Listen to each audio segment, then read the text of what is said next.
Analysis. दोस्तों, क्या आप भी उन लोगों में से हैं जो अपने काम का बहुत ज्यादा टेंशन और प्रेशर लेते हैं? क्या आप भी अपने ऑफिस के काम और टेंशन को घर लेकर चले जाते हैं, जिससे आपकी पर्सनल और सोशल लाइफ दोनों पर बुरा असर पड़ रहा है?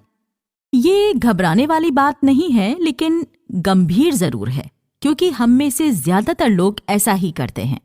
और ऐसा नहीं है कि ऐसा करके उन्हें बहुत खुशी महसूस होती है या उन्हें खुद पर बहुत गर्व होता है कि वो अपने काम को लेकर बहुत सीरियस और सिंसियर हैं, बल्कि ऐसे लोग अपनी इस बुरी आदत से बहुत परेशान होते हैं और जल्द से जल्द इससे छुटकारा भी पाना चाहते हैं, पर पा नहीं पाते, क्योंकि दिन पर दिन उनका वर्कलोड कम होने के बजाय बढ़ता ही चला जाता है। अब अगर दोस्तों मैं आपसे कहूं कि एक छोटे से एनालिसिस से आपका 80% वर्कलोड कम हो सकता है, तो अगर आप इस दुनिया की फंक्शनिंग को देखें और समझने की कोशिश करें, तो आप पाएंगे कि ये पूरी दुनिया 80 और 20 के रेशियो में बटी हुई है। मतलब इस दुनिया के ज्यादातर सेक्टर्स को प्रॉफिट उसमें काम कर रहे सिर्फ 20% लोगों से ही होता है। जैसे किसी भी कंपनी के 80% सेल्स उनके 20% स्टार सेल्स रिप्रेजेंटेटिव्स ही करवाते हैं। किसी भी कंपनी का 80% प्रॉफिट उनके 20% फिक्स्ड कस्टमर्स से ही आता है। हेल्थ केयर इंडस्ट्री अपना 80% प्रॉफिट नए पेशेंट से नहीं, बल्कि उनके जो 20% रेगुलर पेशेंट्स हैं उनसे कमाती है। और ऐसा नहीं है दोस्तों कि ये 80-20 का रेशियो फिक्स है। ये सिर्फ एक एस्टिमेट फिगर है, जिससे लोगों को समझाने में आसानी हो। यहाँ तक कि दोस्तों ये 80-20 रूल आपकी पर्सनल लाइफ में भी लागू होता है। जैसे आपके पास भले ही 100 तरीके के कपड़े होंगे, पर 80% जगहों पर आप वो फिक्स 20% कपड़ों में से ही कुछ पहनकर जाते होंगे। क्या मैं गलत कह रही हूं? कैलकुलेशन थोड़ी ऊपर नीचे हो सकती है, हम में से ज्यादातर लोग ऐसा ही करते हैं। ये 80-20 थ्योरी बनाने वाले हमारे ऑथर नहीं हैं, बल्कि इटली के एक मशहूर फिलोसोफर और इकोनॉमिस्ट विल्फ्रेडे फेडरिको दमासो पेरेटो हैं, और इसीलिए इस थ्योरी को दुनिया भर में द पेरेटो प्रिंसिपल के नाम से भी जाना जाता है। अब आप सोच रहे होंगे दोस्तों कि इस पेरेटो प्रिंसिपल और इस 80-20 थ्योरी का आपके काम और वर्कलोड से क्या लेना देना है? लेना देना है दोस्तों, बहुत बड़ा लेना देना है।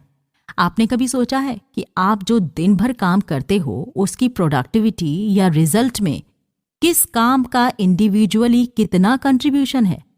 जैसे अगर आप अपने किसी क्लाइंट को एक प्रेजेंट बनाकर भेजते हैं, जिसकी वजह से वो क्लाइंट आपकी कंपनी को एक बड़ी डील ऑफर कर देता है, तो इस काम का आपके उस दिन की प्रोडक्टिविटी में सबसे बड़ा कंट्रीब्यूशन है। और सबसे कम कंट्रीब्यूशन अगर किसी काम का है तो शायद वो जो आपने अकाउंट्स टीम के बिल्स टैली करने में जो टाइम वेस्ट किया है उसका। ऐसा नहीं है दोस्तों कि ऑथर किसी काम को बड़ा और किसी काम को छोटा बताकर उसमें भेदभाव कर रहे हैं। ऑथर का कहने का मतलब ये है कि आपको वर्कलोड के तौर पर सिर्फ उन्हीं कामों को कंसिडर करना चाहिए जो आपकी ओवरऑल प्रोडक्टिविटी पर कुछ असर डालते हों, ना कि उन कामों को जो अगर आप ना भी करते तो शायद कोई और कर देता या फिर बाद में कभी हो जाते। इसके साथ ही दोस्तों आपके ऊपर कितना वर्कलोड है इस बात को भी दर्शाता है कि आप अपने फ्री टाइम में क्या करते हैं। क्योंकि अगर सच बोलूं दोस्तों तो स्ट्रगलर्स का कोई फ्री टाइम नहीं होता। जब वो अपनी वर्क स्पेस में होते हैं तो उन्हें हर दम अपना दिमाग दौड़ाकर कुछ ना कुछ काम करते ही रहना चाहिए, तभी जाकर उनकी प्रोडक्टिविटी और सक्सेस रेट बाकियों से बेहतर बन पाता है। जैसे कि अगर आप अकाउंट्स टीम से मिले बिल्स को टैली करने का काम कर रहे हैं तो वो आप लंच ब्रेक में खाना खाते खाते भी कर सकते हैं। उसके लिए आपको अपने वर्किंग आवर्स में से अलग से टाइम निकालने की कोई ज़रूरत नहीं है, वरना वो छोटा सा काम आपको वर्कलोड लगने लगता है। दोस्तों अगर आप एक स्टूडेंट हैं तो आपने अपने एग्जाम टाइम पर यह जरूर नोटिस किया होगा कि अगर आपको किसी सब्जेक्ट में 100 में से 80 नंबर्स आने के चांसेस बन रहे हैं, तो वो 80 नंबर्स आपको उन सवालों के सही जवाब से मिलने वाले होंगे जो आप अपनी पूरे प्रिपरेशन टाइम के 20% निकाल कर रिवीजन के दौरान पढ़ा होगा। क्योंकि पूरे साल आप कितनी भी पढ़ाई कर लीजिए, एग्जाम से पहले वो 20% रिवीजन ही आपके काम आता है। यही चीज आपकी कोचिंग वाले टीचर्स भी आपको बताते होंगे कि एग्जाम्स के जस्ट पहले हमें ज्यादा से ज्यादा वैसे सब्जेक्ट्स और उनके अंदर के वैसे टॉपिक्स की तैयारी करनी चाहिए जहां से 80% सवाल आने के चांसेस होते हैं, और उन बचे हुए 20% सवालों और टॉपिक्स को अपने वर्कलोड में शामिल ही नहीं करना चाहिए। नहीं तो आपकी हालत 2 नावों पर सवार वाले इंसान जैसी हो जाती है, या फिर उस धोबी के कुत्ते के जैसी जो ना तो घर का होता है और ना ही घाट का।